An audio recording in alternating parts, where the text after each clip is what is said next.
Good morning students. मेरा नाम है Manoj Baba, vocational trainer agriculture, government senior secondary school Mothawala Kapurthala तो। बच्चों अज असी पढ़ांगे अपने 11वीं क्लास के यूनिट 4 बारे, जिहड़ा है maintaining health and hygiene at poultry farm.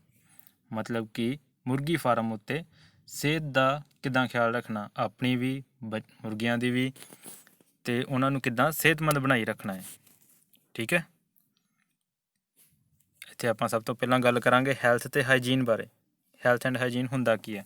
Health is defined as a state of complete physical, mental and social being and not merely an absence of disease or infirmity. ਮਤਲਬ ਕਿ health ਸਿਰਫ ਇੱਕ ਬਿਮਾਰੀ ਲੱਗਣੀ ਨਹੀਂ ਹੁੰਦੀ ਜਾਂ ਕਿਸੇ ਪਾਸਿਓਂ ਕਮਜ਼ੋਰ ਹੋਣਾ ਨਹੀਂ ਹੁੰਦਾ। ਹੈਲਥ ਦਾ ਮਤਲਬ ਹੈ ਕਿ ਸਾਡਾ ਫਿਜ਼ੀਕਲ, ਸਾਡਾ ਸਰੀਰਕ, ਦਿਮਾਗੀ ਅਤੇ ਸਮਾਜਿਕ ਤੌਰ ਦੇ ਉੱਤੇ ਅਸੀਂ ਕਿੱਦਾਂ ਆ, ਅਸੀਂ ਪੂਰੇ ਫਿੱਟ ਹੈਗੇ ਹਾਂ ਕਿ ਨਹੀਂ, ਉਹਨੂੰ ਕਹਿੰਦੇ ਆ health. Hygiene refers to the condition and practices that help to maintain health. ਮਤਲਬ ਕਿ ਇਸ ਹੈਲਥ ਨੂੰ ਬਣਾਏ ਰੱਖਣ ਲਈ ਜਿਹੜੀਆਂ ਆਪਾਂ ਰੋਜ਼ ਪ੍ਰੈਕਟਿਸਿਸ ਕਰਦੇ ਹਾਂ, ਰੋਜ਼ ਆਪਾਂ ਜਿੱਦਾਂ ਦੇ ਵਾਤਾਵਰਨ 'ਚ ਰਹਿੰਦੇ ਹਾਂ, ਕੰਡੀਸ਼ਨਸ 'ਚ ਰਹਿੰਦੇ ਹਾਂ, ਉਹਨੂੰ ਕਹਿੰਦੇ ਆ ਹਾਈਜੀਨ। ਠੀਕ ਹੈ, ਜਿੱਦਾਂ ਫੋਟੋ ਦੇ ਵਿੱਚ ਦਿਖਾਇਆ ਗਿਆ ਹੈ, ਬੱਚਾ ਕਿੱਦਾਂ ਹੱਥ ਧੋ ਰਿਹਾ ਆ, ਇਸੇ ਤਰ੍ਹਾਂ ਰੋਜ਼ ਹੱਥ ਧੋਣੇ, ਨਹਾਉਣਾ, ਬਰਸ਼ ਕਰਨਾ, ਸਾਫ ਸੁਥਰੇ ਰਹਿਣਾ, ਇਹ ਸਾਡੀ ਹਾਈਜੀਨ ਹੈ। ਮਤਲਬ ਕਿ ਆਪਾਂ ਸਿਹਤਮੰਦ ਰਹਿਣ ਲਈ ਇਹ ਕੰਮ ਆਪਾਂ ਕਰਦੇ ਹਾਂ, ਇਹ ਪ੍ਰੈਕਟਿਸਿਸ ਕਰਦੇ ਹਾਂ ਆਪਾਂ। ਠੀਕ ਹੈ ਨਾ, ਇਹ ਤਾਂ ਹੋਈ ਆਪਣੀ ਗੱਲ। ਅਤੇ ਪੋਲਟਰੀ ਫਾਰਮ ਦੇ ਉੱਤੇ ਮੁਰਗੀਆਂ ਦੇ ਹੈਲਥ ਅਤੇ ਹਾਈਜੀਨ ਦੀ ਕੀ ਇੰਪੋਰਟੈਂਸ ਆ, ਇਹ ਸਮਝੋ ਪਹਿਲੇ। ਹੈਲਪਸ ਇਨ ਹੈਲਦੀ ਪ੍ਰੋਡਕਸ਼ਨ। ਮਤਲਬ ਕਿ ਜੇ ਆਪਾਂ ਉਹਨਾਂ ਨੂੰ ਜਿੰਨੇ ਉਹ ਹੈਲਦੀ ਹੋਣਗੇ ਉਨੀ ਉਹਦੀ ਹੈਲਦੀ ਪ੍ਰੋਡਕਸ਼ਨ ਹੋਏਗੀ। ਮਤਲਬ ਜੇ ਆਪਾਂ ਉਹਨੂੰ ਬਰੋਇਲਰਸ ਨੇ ਉਹ ਵਧੀਆ ਭਾਰ ਵਾਲੇ ਹੋਣਗੇ, ਵਧੀਆ ਸਿਹਤਮੰਦ ਹੋਣਗੇ, ਅਤੇ ਜਿਹੜੇ ਐਗ ਵਾਲੇ ਨੇ ਉਹ ਵਧੀਆ ਐਗ ਦੇਣਗੇ। ਠੀਕ ਹੈ ਨਾ, ਇਹ ਹੈਲਦੀ ਪ੍ਰੋਡਕਸ਼ਨ ਹੋਏਗੀ। Helps in production of good quality of eggs. ਜੇ ਉਹ ਆਪ ਸਿਹਤਮੰਦ ਹੋਣਗੇ ਅਤੇ ਵਧੀਆ ਕੁਆਲਿਟੀ ਦੇ ਐਗ ਅੱਗੇ ਸਾਨੂੰ ਦੇਣਗੇ। Helps in ਡਿਕਰੀਜ਼ਿੰਗ the cost of medical care. ਜੇ ਆਪਾਂ ਉਹਨਾਂ ਦੀ ਸਿਹਤ ਦਾ ਖਿਆਲ ਰੱਖਾਂਗੇ ਅਤੇ ਉਹ ਜਿਹੜੀ ਸਾਡੀ ਪੈਸੇ ਲੱਗਣੇ ਨੇ ਉਹਨਾਂ ਦੇ ਮੈਡੀਕਲ ਕੇਅਰ ਦੇ ਵਿੱਚ, ਉਹ ਘੱਟ ਜਾਣਗੇ। ਹੈਲਪਸ ਇਨ ਇਨਕਰੀਜ਼ਿੰਗ ਪ੍ਰੋਫਿਟਸ। ਜੇ ਉਹ ਘੱਟ ਜਾਣਗੇ, ਆਪਣਾ ਖਰਚਾ ਘੱਟ ਜਾਏਗਾ ਅਤੇ ਓਬਵੀਅਸ ਹੈ ਕਿ ਸਾਨੂੰ ਪ੍ਰੋਫਿਟ ਵੱਧ ਹੋਏਗਾ। Help in decrease in loss due to unnatural deaths. ਹੁਣ ਜੇ ਆਪਾਂ ਉਹਨਾਂ ਦੀ ਸਿਹਤ ਦਾ ਖਿਆਲ ਰੱਖਾਂਗੇ ਅਤੇ ਜਿਹੜੀਆਂ ਇੱਦਾਂ ਹੀ ਆਪਾਂ ਸਿਹਤ ਦੀ ਬਿਮਾਰੀ ਨਾਲ ਵੈਸੇ ਜਿਹੜੇ ਚੂਚੇ ਵਗੈਰਾ ਮਰ ਜਾਂਦੇ ਨੇ, ਉਹ ਘੱਟ ਮਰਨਗੇ। ਜੋ ਘੱਟ ਮਰਨਗੇ ਤਾਂ ਸਾਨੂੰ ਉੱਧਰੋਂ ਹੋਣ ਵਾਲਾ ਲੋਸ ਵੀ ਘੱਟ ਜਾਏਗਾ। ਠੀਕ ਹੈ ਨਾ, ਚਲੋ ਆਪਾਂ ਪਹਿਲਾ ਸੈਸ਼ਨ ਆਪਣਾ ਸ਼ੁਰੂ ਕਰਦੇ ਹਾਂ। ਯੂਨਿਟ 4 ਦਾ ਹੈਗਾ common poultry disease and their management. ਸਭ ਤੋਂ ਪਹਿਲਾਂ ਆਪਾਂ ਗੱਲ ਕਰਾਂਗੇ disease. What is disease? Disease ਕੀ ਹੁੰਦੀ ਹੈ? Any condition that result in deviation from normal function. ਇੱਦਾਂ ਦੇ ਕੋਈ ਵੀ ਹਾਲਾਤ ਜਿਸ ਵਿੱਚ ਅਸੀਂ ਆਪਣੇ ਨੋਰਮਲ ਫੰਕਸ਼ਨ, ਹੈ ਨਾ, ਜਿਹੜਾ ਸਾਡਾ ਰੋਜ਼ ਦੀ ਜ਼ਿੰਦਗੀ ਦੇ ਜਿਹੜੇ ਫੰਕਸ਼ਨਸ ਨੇ, ਰੋਜ਼ਮर्रा ਦੀ ਸਾਡੀ ਜਿਹੜੀ ਆਦਤਾਂ ਨੇ, ਆਪਾਂ ਉਹ ਤੋਂ ਡੈਵੀਏਟ ਹੋ ਜਾਈਏ ਜੀ, ਉਹਨਾਂ ਤੋਂ ਮਤਲਬ ਕਿ ਅਲੱਗ ਕਰਨ ਲੱਗ ਜਾਈਏ। ਜਿਵੇਂ ਆਪਾਂ ਜਦੋਂ ਬਿਮਾਰ ਹੁੰਦੇ ਹਾਂ, ਆਪਾਂ ਆਰਾਮ ਕਰਨ ਲੱਗ ਪੈਂਦੇ ਹਾਂ, ਰਿਲੈਕਸ ਜੇ ਉਹ ਟਾਇਰਡ ਜੇ ਹੋ ਜਾਂਦੇ ਹਾਂ, ਹੈ ਨਾ। ਇੱਦਾਂ ਹੀ ਜਿਹੜੇ ਨੋਰਮਲ ਫੰਕਸ਼ਨ ਜਦੋਂ ਨਹੀਂ ਕੋਈ ਕਰ ਰਿਹਾ, ਉੱਥੋਂ ਪਤਾ ਲੱਗਦਾ ਇਹਨੂੰ ਕਿ ਅਸੀਂ ਬਿਮਾਰੀ ਦੇ ਨਾਲ ਇਹ ਸ਼ਿਕਾਰ ਹੈ। ਠੀਕ ਹੈ ਨਾ। ਡਿਜ਼ੀਜ਼ ਦੋ ਤਰ੍ਹਾਂ ਦੀਆਂ ਨੇ, ਇੱਕ ਹੁੰਦੀ ਹੈ ਵਾਇਰਲ ਅਤੇ ਦੂਜੀ ਹੈ ਬੈਕਟੀਰੀਅਲ। ਵਾਇਰਲ ਡਿਜ਼ੀਜ਼ ਕਿਹੜੀਆਂ ਨੇ ਜਿਹੜੀਆਂ ਮੁਰਗੀ ਫਾਰਮ ਦੇ ਮੁਰਗੀਆਂ ਨੂੰ ਲੱਗਦੀਆਂ ਨੇ? ਪਹਿਲੀ ਹੈ ਮਾਰੈਕਸ ਡਿਜ਼ੀਜ਼, ਦੂਜੀ ਹੈ ਰਾਣੀ ਖੇਤ ਡਿਜ਼ੀਜ਼, ਜਿਹਨੂੰ ਨਿਊ ਕੈਸਲ ਡਿਜ਼ੀਜ਼ ਵੀ ਕਿਹਾ ਜਾਂਦਾ ਹੈ। ਇਨਫੈਕਸ਼ੀਅਸ ਬਰਸਲ ਡਿਜ਼ੀਜ਼, ਜਿਹਨੂੰ IBD ਕਹਿੰਦੇ ਨੇ। Infectious bronchitis, fowl pox, including body hepatitis, infectious viral arthritis, egg drop syndrome. ਇਹ ਕੁਛ ਨੇ ਵਾਇਰਲ ਡਿਜ਼ੀਜ਼। ਅੱਗੇ ਨੇ ਬੈਕਟੀਰੀਅਲ ਡਿਜ਼ੀਜ਼।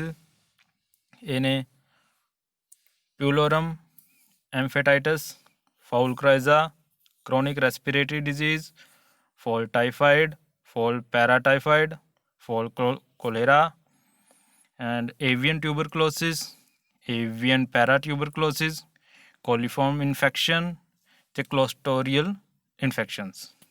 ਠੀਕ ਹੈ, ਪਹਿਲਾਂ ਆਪਾਂ ਗੱਲ ਕਰਾਂਗੇ ਵਾਇਰਲ ਡਿਜ਼ੀਜ਼ ਬਾਰੇ।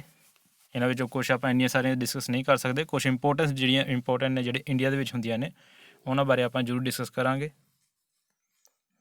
ਪਹਿਲੀ ਵਾਇਰਲ ਡਿਜ਼ੀਜ਼ ਹੈ ਰਾਨੀਖੇਤ ਡਿਜ਼ੀਜ਼, ਜਿਹਨੂੰ ਨਿਊ ਕੈਸਲ ਡਿਜ਼ੀਜ਼ ਵੀ ਕਿਹਾ ਜਾਂਦਾ ਹੈ। ਇਹ ਕਾਹਦੇ ਕਰਕੇ ਹੁੰਦੀ ਹੈ? Paramyxovirus. ਇਹ ਇੱਕ ਪੈਰਾਮਾਈਕਸੋ ਵਾਇਰਸ ਹੈ, ਉਹਦੇ ਕਰਕੇ ਹੁੰਦੀ ਹੈ। It is one of the most ਡਿਜ਼ੀ ਡਿਜ਼ੀਜ਼ ਆਫ ਪੋਲਟਰੀ। ਇਹ ਇੱਕ ਬਹੁਤ ਭਿਆਨਕ ਬਿਮਾਰੀ ਆ ਪੋਲਟਰੀ ਦੀ, ਅਤੇ ਇਹ ਬਹੁਤ ਹਾਈ ਰੇਟ 'ਤੇ ਜਿਹੜਾ ਆ ਇਹ 'ਚ ਮਰਨ ਵਾਲਿਆਂ ਦੀ ਗਿਣਤੀ ਬਹੁਤ ਹਾਈ ਰੇਟ 'ਤੇ ਚੱਲ ਜਾਂਦੀ ਹੈ। Chicken is a natural host, but vast majority of birds are susceptible to infection, including ducks and turkey। ਠੀਕ ਹੈ ਨਾ, ਬਤਖ ਵਗੈਰਾ 'ਚ ਇਹ ਵੀ ਹੋ ਜਾਂਦੀ ਆ, ਪਰ ਇਹਨਾਂ ਦਾ ਮੇਨ ਹੋਸਟ ਕਿਹੜਾ ਆ, ਨੈਚੁਰਲ ਹੋਸਟ ਜਿਹੜਾ ਹੈਗਾ ਉਹ ਚਿਕਨ ਹੀ ਹੈ, ਚੂਚੇ ਹੀ ਹੈ। ਠੀਕ ਹੈ। ਅੱਗੇ ਆਪਾਂ ਗੱਲ ਕਰਾਂਗੇ ਇਹਨਾਂ ਦੇ ਸਿੰਪਟਮਸ ਕਿਹੜੇ ਕਿਹੜੇ ਹੁੰਦੇ ਨੇ। ਡਿਪਰੈਸ਼ਨ ਹੋ ਜਾਂਦੀ ਹੈ, ਪ੍ਰੋਸਟ੍ਰੇਸ਼ਨ ਮਤਲਬ ਕਿ ਨਾ ਜਿੱਦਾਂ ਝੁੱਕ ਕੇ ਬਹਿ ਜਾਣਾ ਅੱਗੇ ਨੂੰ, ਅਤੇ ਜਿਵੇਂ ਮੁਸਲਮਾਨ ਵਗੈਰਾ ਸਜਦਾ ਵਗੈਰਾ ਕਰਦੇ ਨੇ ਨਾ, ਉਸ ਤਰ੍ਹਾਂ ਝੁੱਕ ਕੇ ਬਹਿ ਜਾਣਾ। ਲੋਸ ਆਫ ਐਪੇਟਾਈਟ, ਭੁੱਖ ਨਹੀਂ ਲੱਗਣੀ। ਗ੍ਰੀਨਿਸ਼ ਯੈਲੋਇਸ਼ ਡਾਇਰੀਆ, ਉਲਟੀ ਕਰਨੀ, ਹਰੇ ਰੰਗ ਦੀ ਜਾਂ ਪੀਲੇ ਰੰਗ ਦੀ ਉਹਨੇ ਉਲਟੀ ਕਰਨੀ। ਕਰੈਕਟਰਾਈਜ਼ਡ ਬਾਏ ਪਾਸਿੰਗ ਆਫ ਐ ਵਾਟਰੀ ਸਟੂਲ ਵਿਦ ਐਨ ਓਫੈਂਸਿਵ ਸਮੈਲ। ਇੱਕ ਬੜੀ ਭੱਦੀ ਜਿਹੀ ਸਮੈਲ ਦੇ ਨਾਲ ਜਿਹੜਾ ਵੇਸਟ ਮਟੀਰੀਅਲ ਕੱਢਦੇ ਨੇ, ਉਹ ਇੱਕ ਪਾਣੀ ਵਰਗਾ ਪਤਲਾ ਵੇਸਟ ਮਟੀਰੀਅਲ ਕੱਢਦੇ ਨੇ, ਇੱਕ ਬੜੀ ਭੱਦੀ ਜਿਹੀ ਸਮੈਲ ਦੇ ਨਾਲ। ਠੀਕ ਆ। ਇਹਦੇ ਵਿੱਚ ਵੀ ਜੇ ਵੱਧ ਜਾਵੇ ਤਾਂ ਇਹਦਾ ਇੱਕ ਬਹੁਤ ਜ਼ਿਆਦਾ ਹਾਈ ਰੇਟ ਦੇ ਉੱਤੇ ਮਰਨ ਵਾਲੇ ਦੀ ਗਿਣਤੀ ਪਹੁੰਚ ਜਾਂਦੀ ਹੈ। ਸੈਕਿੰਡ ਆਪਾਂ ਗੱਲ ਕਰਾਂਗੇ ਏਵੀਅਨ ਇਨਫਲੂਐਂਜ਼ਾ, ਜਿਹਨੂੰ ਆਪਾਂ ਬਰਡ ਫਲੂ ਦੇ ਨਾਲ ਵੀ ਜਾਣਦੇ ਹਾਂ, ਕਾਫੀ ਫੈਲੀ ਸੀ ਪਿੱਛੇ ਜੇ। ਅਤੇ ਇਹ ਹੈਗਾ ਇੱਕ ਪੈਥੋਜੈਨਿਕ ਹੈ, ਜਿਹਦੇ ਕਰਕੇ ਇਹ ਹੁੰਦੀ ਹੈ। ਅਤੇ ਇਹਦੀ ਡਿਜ਼ੀਜ਼ ਜਿਹੜੀ ਹੈ ਬੜੀ ਵਾਸਟ ਮੈਜੋਰਟੀ ਆਫ ਬਰਡਸ ਵਿੱਚ ਹੁੰਦੀ ਹੈ, ਜ਼ਰੂਰੀ ਨਹੀਂ ਇਕੱਲੇ ਚਿਕਨ ਦੇ ਵਿੱਚ ਹੀ ਹੈ, ਬਰਡਸ ਦੇ ਤਕਰੀਬਨ ਸਾਰਿਆਂ ਵਿੱਚ ਹੀ ਹੋ ਜਾਂਦੀ ਹੈ। ਠੀਕ ਹੈ ਨਾ। ਇਹ ਮੇਨਲੀ ਹੁੰਦੀ ਹੈ ਇਨਫਲੂਐਂਜ਼ਾ ਟਾਈਪ A ਵਾਇਰਸ ਹੁੰਦਾ ਹੈ, ਜਿਹੜਾ ਇਹਦੇ ਵਿੱਚ ਜਿਹਦੇ ਕਰਕੇ ਇਹ ਬਿਮਾਰੀ ਹੁੰਦੀ ਹੈ। ਇਹਦੇ ਸਿੰਪਟਮਸ ਜਿਹੜੇ ਹੈਗੇ ਨੇ ਉਹ ਹੈਗੇ ਨੇ, ਜਿਹੜੀ ਇਹਨਾਂ ਦੀ ਕੋਂਬ ਆ ਉੱਪਰ ਕਲਗੀ ਹੁੰਦੀ ਆ, ਅਤੇ ਜਿਹੜੀ ਥੱਲੇ ਜਿਹੜੀ ਝਾਲਰ ਲਮਕਦੀ ਹੈ, ਚੋਂਚ ਦੇ ਥੱਲੇ ਜਿਹੜੀ ਝਾਂਜਰ ਲਟਕਦੀ ਹੈ, ਉਹ ਮੋਟੀ ਹੋ ਜਾਂਦੀ ਹੈ, ਅਤੇ ਉਹਦੇ ਉੱਤੇ ਦਾਣੇ ਹੋ ਜਾਂਦੇ ਆ। ਜਿਵੇਂ ਆਪਾਂ ਦੇਖਿਆ ਹੀ ਹੈ ਫੋਟੋ ਦੇ ਵਿੱਚ, ਦੇਖੋ ਪੀਲੇ ਪੀਲੇ ਜਿਹੇ ਦਾਣੇ ਹੋਏ ਆ, ਅਤੇ ਇਹ ਇਹਨਾਂ ਦੇ ਹੋ ਜਾਂਦੇ ਨੇ। ਅਤੇ ਇੱਕ ਇਹਨਾਂ ਦਾ ਪ੍ਰੋਫਿਊਜ਼ ਵਾਟਰੀ ਡਾਇਰੀਆ, ਉਲਟੀ ਕਰਨ ਲੱਗ ਪੈਂਦੇ ਨੇ, ਅਤੇ ਬਹੁਤ ਜ਼ਿਆਦਾ ਪਿਆਸੇ ਰਹਿੰਦੇ ਨੇ। ਬਰਡਸ ਆਰ ਐਕਸੈਸਿਵਲੀ ਥਰਸਟੀ, ਮਤਲਬ ਕਿ ਬਹੁਤ ਜ਼ਿਆਦਾ ਇਹਨਾਂ ਨੂੰ ਪਿਆਸ ਲੱਗਦੀ ਹੈ ਉਸ ਵੇਲੇ। ਫਿਰ ਅੱਗੇ ਆ ਮਾਰੇਕਸ disease. Marek's disease is an economically important viral disease but more or less effectively controlled by vaccination। Marek's disease ਦਾ ਬਹੁਤ ਮਤਲਬ ਘੱਟ ਵੈਕਸੀਨੇਸ਼ਨ ਦੇ ਨਾਲ ਇਲਾਜ ਬਹੁਤ ਘੱਟ ਹੁੰਦਾ ਹੈ, ਇਸ ਲਈ ਇਹਨੂੰ ਪਹਿਲਾਂ ਹੀ ਬਚਾਅ ਹੀ ਜਿਹੜਾ ਆ ਉਹੀ ਇਹਦਾ ਇਲਾਜ ਹੈ। ਠੀਕ ਹੈ ਨਾ। ਅਤੇ ਇਹ ਹੁੰਦੀ ਕਾਹਦੇ ਕਰਕੇ ਆ? ਇਹ ਹਰਪਸ ਵਾਇਰਸ ਹੈ, ਉਹਦੇ ਕਰਕੇ ਹੁੰਦੀ ਹੈ। Chickens below 3 to 4 months are more susceptible. ਜਿਹੜੇ 3 ਤੋਂ 4 ਮਹੀਨਿਆਂ ਤੋਂ ਛੋਟੇ ਜਿਹੜੇ ਚਿਕਨਸ ਨੇ ਉਹ ਇਹਦੇ ਜ਼ਿਆਦਾ ਸ਼ਿਕਾਰ ਹੁੰਦੇ ਨੇ। ਇਹਦੇ ਸਿੰਪਟਮਸ ਦੀ ਗੱਲ ਕਰੀਏ ਤਾਂ ਸਿੰਪਟਮਸ ਇਹਦੇ ਹੈਗੇ ਨੇ ਡਲਨੈਸ, ਢਿੱਲਾਪਣ ਹੋਣਾ, ਡਿਪਰੈਸ਼ਨ ਅਤੇ ਸਡਨ ਡੈਥ ਵੀ ਹੋ ਜਾਂਦੀ ਹੁੰਦੀ ਹੈ। ਹੋਰ ਇਹਦੇ ਸਿੰਪਟਮਸ ਦੇ ਵਿੱਚ ਗੱਲ ਕਰੀਏ ਤਾਂ ਯੂਨੀਲੇਟਰਲ ਔਰ ਬਾਈਲੇਟਰਲ ਬਲਾਈਂਡਨੈਸ, ਮਤਲਬ ਕਿ ਇੱਕ ਅੱਖ ਤੋਂ ਜਾਂ 2 ਅੱਖਾਂ ਤੋਂ ਚੂਚਾ ਜਾਂ ਚਿਕਨ ਵਗੈਰਾ ਉਹ ਅੰਨਾ ਵੀ ਹੋ ਸਕਦਾ ਹੈ। ਇਹ ਸੀ ਵਾਇਰਲ ਡਿਜ਼ੀਜ਼। ਉਹਨੂੰ ਆਪਾਂ ਗੱਲ ਕਰਾਂਗੇ ਬੈਕਟੀਰੀਅਲ ਡਿਜ਼ੀਜ਼ ਬਾਰੇ। ਬੈਕਟੀਰੀਅਲ ਡਿਜ਼ੀਜ਼ 'ਚ ਸਭ ਤੋਂ ਪਹਿਲਾਂ ਆਪਾਂ ਗੱਲ ਕਰਾਂਗੇ ਇਨਫੈਕਸ਼ੀਅਸ ਕੋਰਾਈਜ਼ਾ ਬਾਰੇ। Infectious coryza it is highly ਕੰਟੇਜੀਅਸ।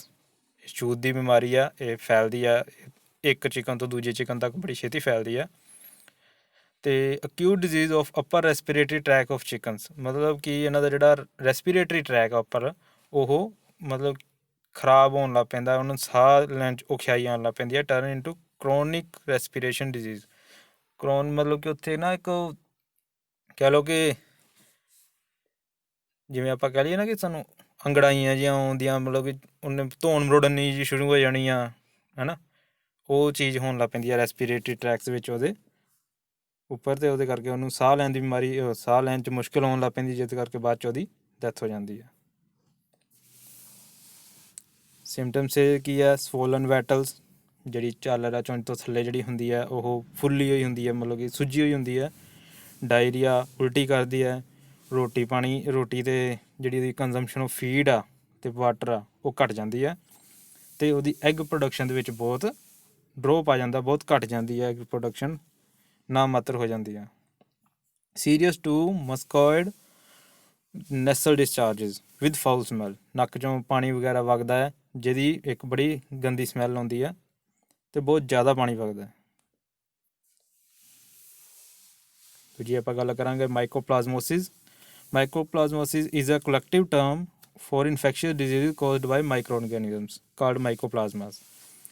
ਮਾਈਕੋਪਲਾਜ਼ਮੋਸਿਸ ਇੱਕ ਬਰੋਡ ਟਰਮ ਆ ਜਿਹਦੇ ਵਿੱਚ ਇਹਨਾਂ ਨੇ ਜਿਹੜੇ ਮਾਈਕਰੋ ਆਰਗੈਨਿਜ਼ਮਸ, ਜਿਹੜੇ ਬੈਕਟੀਰੀਆ ਦੇ ਮਾਈਕਰੋ ਆਰਗੈਨਿਜ਼ਮਸ ਨੇ, ਜਿਹੜੇ ਆਪਾਂ ਨਹੀਂ ਇੱਦਾਂ ਸਾਨੂੰ ਦਿਖਦੇ, ਉਹਨਾਂ ਕਰਕੇ ਜਿਹੜੀਆਂ ਬਿਮਾਰੀਆਂ ਹੁੰਦੀਆਂ ਨੇ ਕਈ ਸਾਰੀਆਂ, ਉਹ ਸਾਰਿਆਂ ਨੂੰ ਉਹਨਾਂ ਨੇ ਇੱਕੋ ਨਾਮ ਦੇ ਦਿੱਤਾ ਮਾਈਕੋਪਲਾਜ਼ਮੋਸਿਸ। ਇਹ 'ਚ ਵੀ ਉਹੀ ਗੱਲ ਹੈ ਕਿ ਰੈਸਪੀਰੇਟਰੀ ਸਾਹ ਦੀ ਪ੍ਰੋਬਲਮ ਹੋਣੀ ਸ਼ੁਰੂ ਹੋ ਜਾਂਦੀ ਹੈ ਅਤੇ ਉਹਦੀ ਐਗ ਪ੍ਰੋਡਕਸ਼ਨ ਘੱਟ ਜਾਂਦੀ ਹੈ। ਇਹਦੇ ਵੀ ਸਿੰਪਟਮਸ ਜਿਹੜੇ ਨੇ ਉਹਦੇ ਵਿੱਚ ਆਪਾਂ ਗੱਲ ਕਰਾਂਗੇ। ਪਹਿਲੇ ਨੰਬਰ 'ਤੇ reduced egg production and higher mortality. ਪਹਿਲਾ ਸਿੰਪਟਮ ਇਹ ਹੈ ਕਿ ਉਹਦੀ ਐਗ ਪ੍ਰੋਡਕਸ਼ਨ ਘੱਟ ਜਾਂਦੀ ਹੈ ਅਤੇ ਇਹਨਾਂ ਨਾਲ ਮਰਨ ਦੀ ਜਿਹੜੀ ਗਿਣਤੀ ਆ ਉਹ ਬਹੁਤ ਵੱਧ ਜਾਂਦੀ ਹੈ, ਮਰਨ ਦੇ ਚਾਂਸਿਸ ਵਿੱਚ ਬਹੁਤ ਜ਼ਿਆਦਾ ਨੇ।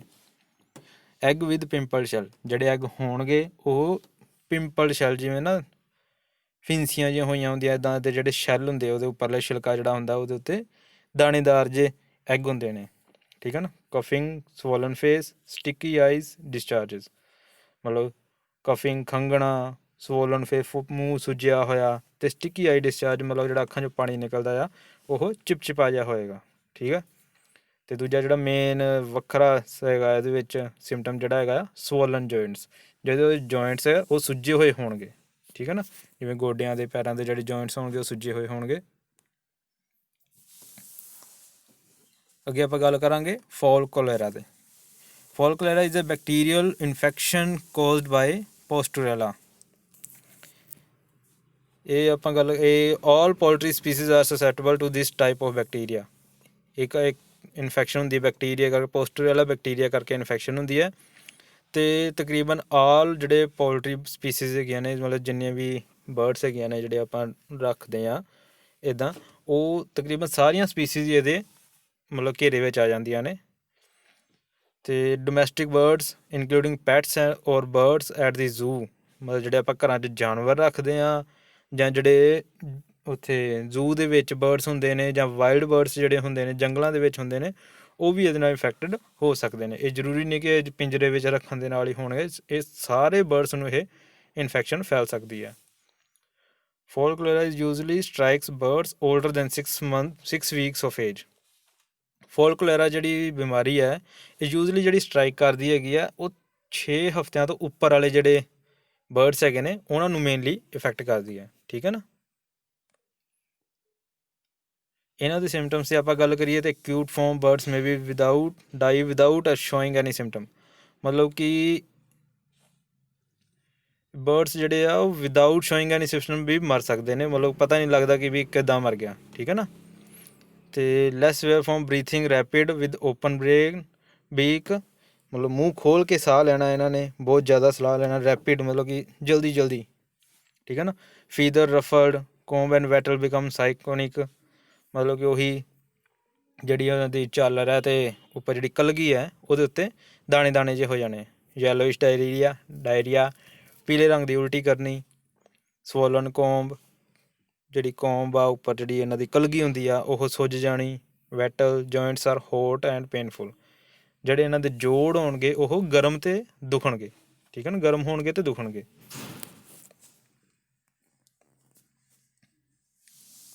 ਹੁਣ ਆਪਾਂ ਸੈਕਿੰਡ ਸੈਸ਼ਨ ਦੀ ਗੱਲ ਕਰਦੇ ਹਾਂ। ਇਹ ਹੈਗਾ ਵੈਕਸੀਨ ਬਾਰੇ, ਜਿਹੜੀਆਂ ਆਪਾਂ ਬਿਮਾਰੀਆਂ ਪੜ੍ਹੀਆਂ ਇਹਨਾਂ ਦੀ ਵੈਕਸੀਨ ਕੀ ਹੈ ਅਤੇ ਵੈਕਸੀਨੇਸ਼ਨ ਸ਼ਡਿਊਲ ਕੀ ਹੈ, ਠੀਕ ਹੈ ਨਾ। ਇਹਦੇ ਵਿੱਚ ਇਹ ਆਪਾਂ ਸੈਕਿੰਡ ਸੈਸ਼ਨ ਦੇ ਵਿੱਚ ਪੜ੍ਹਾਂਗੇ।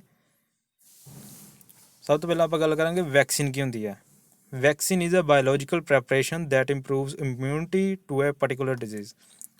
ਵੈਕਸੀਨ ਹੁੰਦੀ ਹੈ ਇੱਕ ਬਾਇਓਲੋਜੀਕਲ ਪ੍ਰੈਪਰੇਸ਼ਨ ਹੁੰਦੀ ਹੈ ਜਿਹਦੇ ਨਾਲ ਸਾਡੀ ਇਮਿਊਨਿਟੀ ਇੰਪਰੂਵ ਹੁੰਦੀ ਹੈ, ਸਾਡੀ ਸਹਿਣ ਸ਼ਕਤੀ ਇੰਪਰੂਵ ਹੁੰਦੀ ਹੈ ਕਿਸੇ ਇੱਕ ਡਿਜ਼ੀਜ਼ ਬਾਰੇ।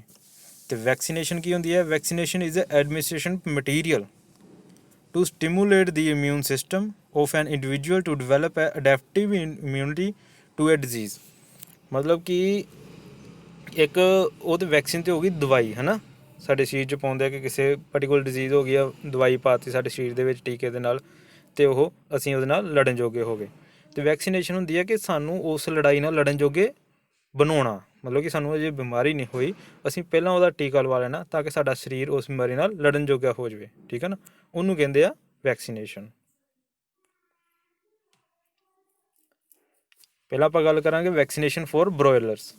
ਇੱਕ ਮੇਨ ਮੈਂ ਤੁਹਾਨੂੰ ਇੱਥੇ ਗੱਲ ਦੱਸ ਦੇਵਾਂ, ਵੈਕਸੀਨੇਸ਼ਨ ਬਰੋਇਲਰਸ ਵਾਸਤੇ ਅਤੇ ਲੇਅਰਸ ਵਾਸਤੇ ਦੋਨਾਂ ਵਾਸਤੇ ਵੈਕਸੀਨੇਸ਼ਨ ਸੇਮ ਆ, ਮਗਰ ਬਰੋਇਲਰਸ ਜਿਵੇਂ ਤੁਹਾਨੂੰ ਪਤਾ ਆ ਕਿ ਆਪਾਂ ਵੱਧ ਤੋਂ ਵੱਧ 1 ਮਹੀਨਾ ਜਾਂ 1.5 ਮਹੀਨਾ ਰੱਖਦੇ ਹਾਂ, ਉਸ ਤੋਂ ਬਾਅਦ ਆਪਾਂ ਮਾਰਕੀਟ 'ਚ ਉਹਨੂੰ ਸੇਲ ਕਰ ਦਿੰਦੇ ਹਾਂ, ਕਿਉਂਕਿ ਮੀਟ ਵਾਸਤੇ ਬਰੀਡਸ ਹੁੰਦੀ, ਮੀਟ ਵਾਸਤੇ ਹੁੰਦੇ ਨੇ, ਅਤੇ ਇਹਨਾਂ ਨੂੰ ਆਪਾਂ ਜ਼ਿਆਦਾ ਲੰਬਾ ਸਮਾਂ ਨਹੀਂ ਰੱਖਦੇ। ਜਦ ਕਿ ਜਿਹੜੇ ਲੇਅਰਸ ਹੁੰਦੇ ਨੇ ਉਹਨਾਂ ਤੋਂ ਆਪਾਂ ਐਗ ਲੈਣੇ ਹੁੰਦੇ ਨੇ, ਇਸ ਲਈ ਆਪਾਂ ਉਹਨਾਂ ਨੂੰ ਲੰਮੇ ਸਮੇਂ ਤੱਕ ਰੱਖਦੇ ਹਾਂ, ਅਤੇ ਉਹਨਾਂ ਦਾ ਜਿਹੜਾ ਵੈਕਸੀਨੇਸ਼ਨ ਸ਼ਡਿਊਲ ਹੈ ਉਹ ਵੀ ਲੰਬਾ ਹੈ, ਠੀਕ ਹੈ ਨਾ। ਸ਼ੁਰੂ ਦਾ ਸ਼ਡਿਊਲ ਦੋਨਾਂ ਦਾ ਸੇਮ ਹੈ। ਆਪਾਂ ਜਿਵੇਂ ਹੁਣ ਪੜ੍ਹਾਂਗੇ, ਜਿਵੇਂ ਮਾਰੇਕਸ ਡਿਜ਼ੀਜ਼ ਦਾ ਫਸਟ ਡੇ ਇੰਜੈਕਸ਼ਨ ਲੱਗਣਾ ਹੈ, ਸਬਕੁਟੇਨੀਅਸ ਇੰਜੈਕਸ਼ਨ ਐਟ ਦੀ ਹੈਚਰੀ, ਮਤਲਬ ਕਿ ਉਹਨੂੰ ਉੱਪਰਲੀ ਚਮੜੀ ਦੇ ਵਿੱਚ ਹੀ ਇੱਕ ਇੰਜੈਕਸ਼ਨ ਲੱਗਣਾ ਆ ਫਸਟ ਡੇ ਮਾਰੇਕਸ ਡਿਜ਼ੀਜ਼ ਦਾ, ਠੀਕ ਹੈ ਨਾ, ਜਿਹਦੇ ਨਾਲ ਉਹਦੇ ਨਾਲ ਲੜਨ ਜੋਗਾ ਹੋ ਜਾਏਗਾ।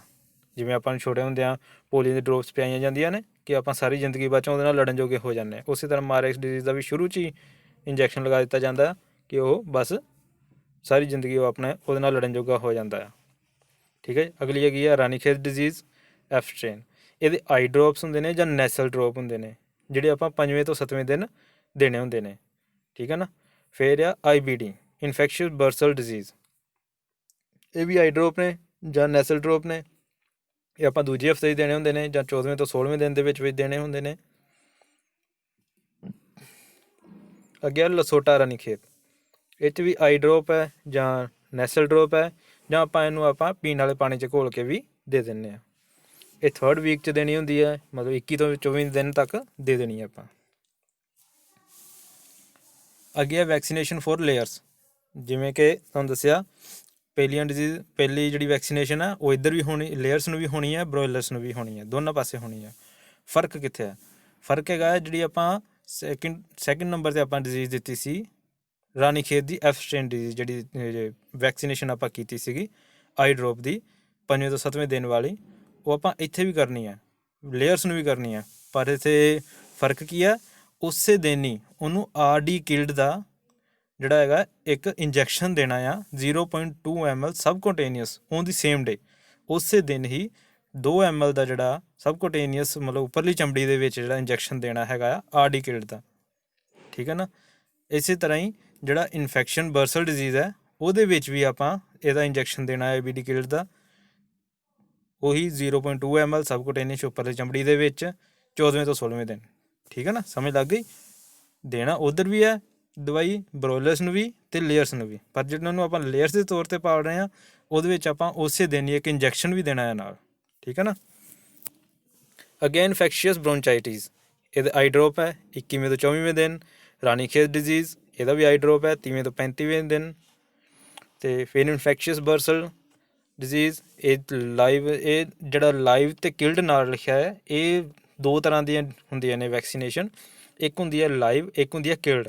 ਲਾਈਵ ਮਤਲਬ ਉਹ ਲਾਈਵ ਔਰਗੈਨਿਜ਼ਮ ਸਾਡੇ ਸਰੀਰ 'ਚ ਛੱਡੇ ਜਾਂਦੇ ਨੇ, ਜਿਹੜੇ ਇੱਕ ਥੋੜ੍ਹੀ ਜਿਹੀ ਮਤਲਬ ਬਿਮਾਰੀ ਪੈਦਾ ਕਰਦੇ ਨੇ, ਅਤੇ ਆਪਾਂ ਉਹ ਸਾਡੇ ਜਿਹੜੇ ਸਰੀਰ ਦੇ ਜਿਹੜੇ ਲੜਨ ਵਾਲੇ ਸੈੱਲ ਹੁੰਦੇ ਨੇ ਉਹ ਉਹਦੇ ਨਾਲ ਲੜ ਕੇ ਆਪਣੀ ਇਮਿਊਨਿਟੀ ਇਸ ਹਿਸਾਬ ਦੀ ਬਣਾ ਲੈਂਦੇ ਕਿ ਅੱਗੇ ਤੋਂ ਆਪਾਂ ਉਹਦੇ ਨਾਲ ਫਾਈਟ ਕਰਨ ਜੋਗੇ ਹੋ ਜਾਂਦੇ ਹਾਂ, ਠੀਕ ਹੈ ਨਾ। ਅਤੇ ਕਿਲਡ ਦੇ ਵਿੱਚ ਮਰੇ ਹੋਏ ਬੈਕਟੀਰੀਆ ਸਾਡੇ ਅੰਦਰ ਛੱਡੇ ਜਾਂਦੇ ਨੇ, ਜਿਹੜੇ ਸਿਰਫ ਇੱਕ ਇਮਿਊਨਿਟੀ ਸਟਰੋਂਗ ਕਰਨ ਵਾਸਤੇ ਹੁੰਦੇ ਨੇ, ਠੀਕ ਆ। ਅੱਗੇ ਫੋਲਪੌਕਸ ਵੈਕਸੀਨ, ਇਹ ਵਿੰਗ ਵੈਬ ਪੰਕਚਰ, ਮਤਲਬ ਉਹਦੇ ਖੰਭਾਂ ਦੇ ਵਿੱਚ ਲਾਇਆ ਜਾਂਦਾ ਹੈ 84ਵੇਂ ਤੋਂ 91ਵੇਂ ਦਿਨ ਦੇ ਵਿੱਚ, ਮਤਲਬ ਜਦੋਂ ਚਿਕਨ 12 ਤੋਂ 13 ਹਫ਼ਤਿਆਂ ਦਾ ਹੋ ਜਾਂਦਾ ਹੈ, ਠੀਕ ਹੈ ਨਾ। ਇਹੀ ਸਾਡਾ ਵੈਕਸੀਨਸ ਵਾਲਾ ਸੈਸ਼ਨ। ਨੈਕਸਟ ਸੈਸ਼ਨ ਹੈਗਾ ਆ factors affecting the nutrient requirements and nutrient deficiency in poultry birds, ਮਤਲਬ ਕਿ ਉਹ ਕਿਹੜੇ ਫੈਕਟਰਸ ਨੇ ਜਿਹੜੇ ਕਿ ਪੋਲਟਰੀ ਬਰਡਸ ਦੇ ਨਿਊਟਰੀਐਂਟ, ਜਿਹੜੇ ਸਾਡੇ ਉਹਨਾਂ ਦੇ ਖਣਿਜ ਪਦਾਰਥ, ਜਿਹੜੇ ਉਹਨਾਂ ਨੇ ਪੌਸ਼ਟਿਕ ਤੱਤ ਵਗੈਰਾ ਲੈਣੇ ਨੇ, ਉਹਨਾਂ ਦੀ ਰਿਕੁਆਇਰਮੈਂਟ ਨੂੰ ਕਿਹੜੀਆਂ ਚੀਜ਼ਾਂ ਇਫੈਕਟ ਕਰਦੀਆਂ ਨੇ, ਉਹਨਾਂ ਬਾਰੇ ਆਪਾਂ ਪੜ੍ਹਾਂਗੇ ਨੈਕਸਟ ਸੈਸ਼ਨ ਦੇ ਵਿੱਚ। ਇੰਟਰੋਡਕਸ਼ਨ। ਫੀਡਿੰਗ ਕੀ ਹੈ, ਜਾਂ ਕਹਿ ਲਓ ਤੁਸੀਂ ਕਿ ਨਿਊਟ੍ਰੀਐਂਟ ਦੀ ਰਿਕੁਆਇਰਮੈਂਟ ਕਿਉਂ ਆ। While feeding poultry we have to look out some of the factors that can affect the nutrients requirement of birds. We cannot feed single standard diet to all birds because our goal are different as well as birds are different. ਇਹ ਕਹਿ ਰਹੇ ਨੇ ਇੱਥੇ ਕਿ ਜਦੋਂ ਆਪਾਂ poultry birds ਨੂੰ feed ਕਰਦੇ ਹਾਂ, ਉਹਨਾਂ ਨੂੰ ਆਪਾਂ ਖੁਰਾਕ ਦਿੰਦੇ ਹਾਂ, ਅਤੇ ਸਾਨੂੰ ਇਸ ਚੀਜ਼ ਨੂੰ ਦੇਖਣਾ ਪੈਂਦਾ ਆ ਕਿ ਆਪਾਂ ਕਿਹਨੂੰ ਦੇ ਰਹੇ ਹਾਂ, ਸਾਡਾ ਗੋਲ ਕੀ ਹੈ ਫੀਡ ਦੇਣ ਦਾ। ਠੀਕ ਹੈ ਨਾ, ਸਾਰੇ ਜਿਹੜੇ ਬਰਡਸ ਨੇ ਉਹਨਾਂ ਦੀ ਸੇਮ ਰਿਕੁਆਇਰਮੈਂਟ ਨਹੀਂ ਹੋ ਸਕਦੀ। ਤੁਸੀਂ ਆਪਣੇ ਘਰ 'ਚ ਦੇਖੋ, ਤੁਸੀਂ 6 ਮੈਂਬਰ ਹੋਵੋਗੇ, 6 ਮੈਂਬਰਾਂ ਦੀ ਖਾਣਾ ਖਾਣ ਦੀ ਜਿਹੜੀ ਰਿਕੁਆਇਰਮੈਂਟ ਆ ਉਹ ਅਲੱਗ-ਅਲੱਗ ਹੋਏਗੀ।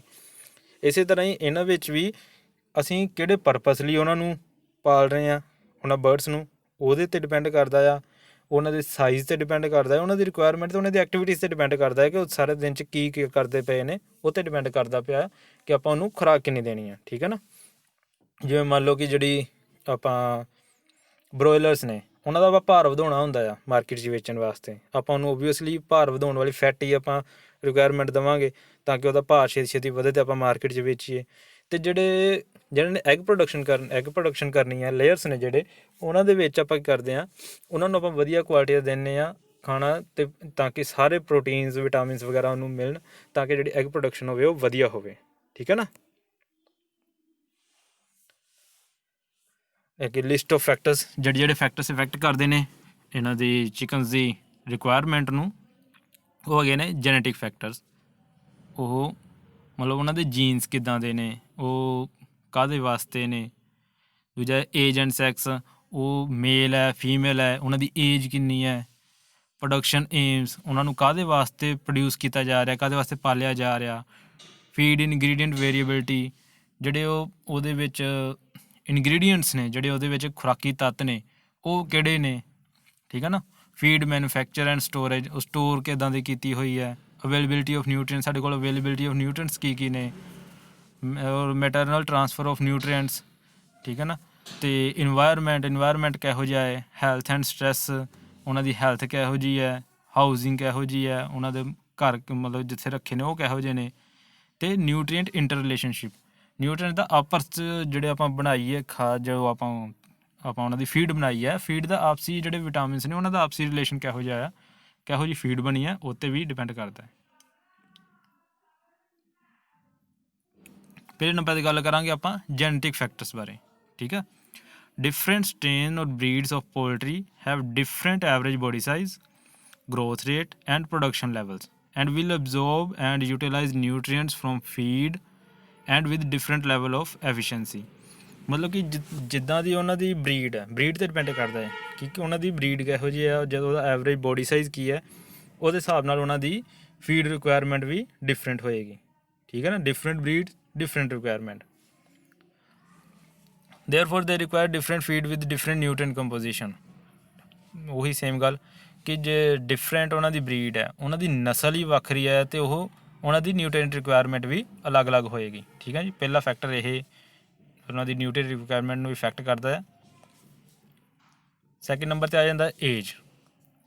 Poultry during first 20 days of life have higher requirement for some nutrients than during the growth period. ਮਤਲਬ ਕਿ ਜਿਹੜੇ ਪੋਲਟਰੀ ਬਰਡਸ ਨੇ, ਉਹ ਜਿਹੜੇ ਫਸਟ 21 ਦਿਨ ਨੇ ਉਹਨਾਂ ਦੇ, ਉਹਦੇ ਵਿੱਚ ਉਹਨਾਂ ਦੀ ਨਿਊਟਰੀ ਰਿਕੁਆਇਰਮੈਂਟ ਜਿਹੜੀ ਆ ਬਹੁਤ ਜ਼ਿਆਦਾ ਆ। ਠੀਕ ਹੈ ਨਾ, ਐਜ਼ ਕੰਪੇਅਰ ਟੂ ਉਹਨਾਂ ਦਾ ਰੈਸਟ ਆਫ ਗਰੋਥ ਪੀਰੀਅਡ, ਮਤਲਬ ਕਿ ਬਾਕੀ ਉਹਨਾਂ ਦਾ ਗਰੋਥ ਪੀਰੀਅਡ ਦੇ ਇਲਾਵਾ ਜਿਹੜੇ ਫਸਟ 21 ਦਿਨ ਨੇ, ਉਹਦੇ 'ਚ ਉਹਨਾਂ ਦੀ ਨਿਊਟਰੀ ਰਿਕੁਆਇਰਮੈਂਟ ਜਿਹੜੀ ਆ ਉਹ ਜ਼ਿਆਦਾ ਹੈ। Nutrient requirement is higher for young birds mainly for higher proportional growth. ਜਿਹੜੇ ਯੰਗ ਬਰਡਸ ਨੇ, ਹੈ ਨਾ, ਉਹਨਾਂ ਦੀ ਨਿਊਟਰੀਐਂਟ ਰਿਕੁਆਇਰਮੈਂਟ ਜ਼ਿਆਦਾ ਆ, ਮੇਨਲੀ ਫॉर ਹਾਇਰ ਪ੍ਰੋਪੋਰਸ਼ਨਲ, ਮਤਲਬ ਜਿਹੜੇ ਕਿ ਵਧੀਆ ਗਰੋਥ ਕਰਦੇ ਪਏ ਨੇ ਜਾਂ ਜ਼ਿਆਦਾ ਤੇਜ਼ ਗਰੋਥ ਕਰਦੇ ਪਏ ਨੇ, ਉਹਨਾਂ ਦੀ ਰਿਕੁਆਇਰਮੈਂਟ ਵੀ ਤੇਜ਼ ਹੋਏਗੀ, ਓਬਵੀਅਸ ਹੈ। ਠੀਕ ਹੈ ਨਾ, ਅਤੇ ਅੱਗੇ ਆਪਾਂ ਗੱਲ ਕਰਾਂਗੇ ਇਨਵਾਇਰਮੈਂਟ ਦੀ। ਇਨਵਾਇਰਮੈਂਟ ਬੜਾ ਵੱਡਾ ਫੈਕਟਰ ਹੈ ਇਹਦੇ ਵਿੱਚ, ਨਿਊਟਰੀਐਂਟ ਰਿਕੁਆਇਰਮੈਂਟ ਦੇ ਵਿੱਚ। Environmental conditions like temperature have a great impact on nutrient requirement of poultry. ਜਿਹੜਾ ਟੈਂਪਰੇਚਰ ਹੈ ਉਹਦਾ ਇੱਕ ਬਹੁਤ ਵੱਡਾ ਇਫੈਕਟ ਹੈ ਨਿਊਟਰੀਐਂਟ ਰਿਕੁਆਇਰਮੈਂਟ ਆਫ ਪੋਲਟਰੀ ਦੇ ਉੱਤੇ। Since there is a reduction in feed intake in summers, all nutrients should be increased in proportion to the expected reduced feed intake। ਠੀਕ ਹੈ ਨਾ, ਮਤਲਬ ਗਰਮੀਆਂ ਦੇ ਵਿੱਚ ਉਹਨਾਂ ਦੀ ਜਿਹੜੀ ਫੀਡ ਇਨਟੇਕ ਦੀ ਜਿਹੜੀ ਹੈਗੀ ਹੈ ਕੁਆਂਟਿਟੀ ਉਹ ਘੱਟ ਜਾਂਦੀ ਹੈ as compare to other nutrients. ਠੀਕ ਹੈ ਨਾ। It is observed that both protein synthesis and breakdown of chicken and affected by high temperature and humidity। ਮਤਲਬ ਉਹਨਾਂ ਦੇ ਅੰਦਰ ਦੇ ਜਿਹੜੇ ਹੁੰਦੇ ਆ ਪ੍ਰੋਟੀਨ ਸਿੰਥੇਸਿਸ ਦੇ ਜਿਹੜਾ ਪ੍ਰੋਟੀਨ ਨੂੰ ਬ੍ਰੇਕ ਡਾਊਨ ਕਰਦੇ ਨੇ, ਉਹ ਵੀ ਜਿਹੜੇ ਚਿਕਨ ਦੇ ਉਹ ਹਾਈ ਟੈਂਪਰੇਚਰ ਦੇ ਐਂਡ ਹਾਈ ਹਿਊਮਿਡਿਟੀ ਵਿੱਚ ਇਫੈਕਟਡ ਹੋ ਜਾਂਦੇ ਨੇ। ਮਤਲਬ ਇਫੈਕਟਡ ਹੁੰਦੇ ਨੇ ਤਾਂ ਕਰਕੇ ਉਹਨਾਂ ਦੀ ਜਿਹੜੀ ਆ ਉਹਨਾਂ ਦੀ ਰਿਕੁਆਇਰਮੈਂਟ ਆ ਉਹ ਵੀ ਘੱਟ ਵੱਧ ਜਾਂਦੀ ਹੈ। ਠੀਕ ਹੈ ਨਾ। So when temperature increases the requirement of protein increases and for energy decreases. ਠੀਕ ਹੈ ਜੀ। ਅੱਗੇ ਆ ਹੈਲਥ। ਓਬਵੀਅਸ ਗੱਲ ਹੈ ਕਿ ਜਦੋਂ ਕੋਈ ਬਿਮਾਰ ਹੋਏਗਾ ਓਬਵੀਅਸ ਘੱਟ ਖਾਏਗਾ ਜਾਂ ਕਿਸੇ ਚੀਜ਼ ਨੂੰ ਜ਼ਿਆਦਾ ਖਾਏਗਾ ਉਸ ਚੀਜ਼ ਨੂੰ ਤੋਂ ਠੀਕ ਹੋਣ ਵਾਸਤੇ, ਹੈ ਨਾ।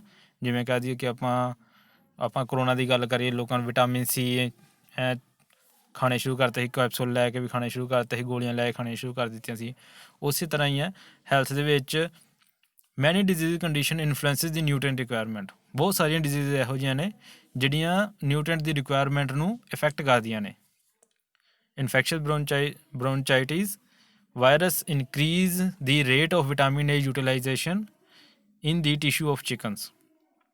ਮਤਲਬ ਕਿ ਜਿਹੜੀ ਇਨਫੈਕਸ਼ੀਅਸ ਡਿਜ਼ੀਜ਼ ਸੀਗੀ, ਵਾਇਰਸ ਦੀ ਡਿਜ਼ੀਜ਼ ਸੀ ਇਨਫੈਕਸ਼ਨ ਬ੍ਰੌਨਚਾਈਟਿਸ, ਉਹਦੇ ਵਿੱਚ ਜਿਹੜੇ ਵਿਟਾਮਿਨ ਏ ਦੀ ਜਿਹੜੀ ਯੂਟੀਲਾਈਜੇਸ਼ਨ ਆ ਉਹ ਵੱਧ ਜਾਂਦੀ ਆ। ਠੀਕ ਹੈ ਨਾ। ਮਤਲਬ ਕਿ vitamin A the vitamin A ਜ਼ਿਆਦਾ ਕੰਜ਼ਿਊਮ ਕਰਨ ਲੱਗ ਪੈਂਦੇ ਉਹਦੇ ਵਿੱਚ ਅਤੇ ਉਹਦੀ ਰਿਕੁਆਇਰਮੈਂਟ ਵੱਧ ਗਈ, ਹੈ ਨਾ।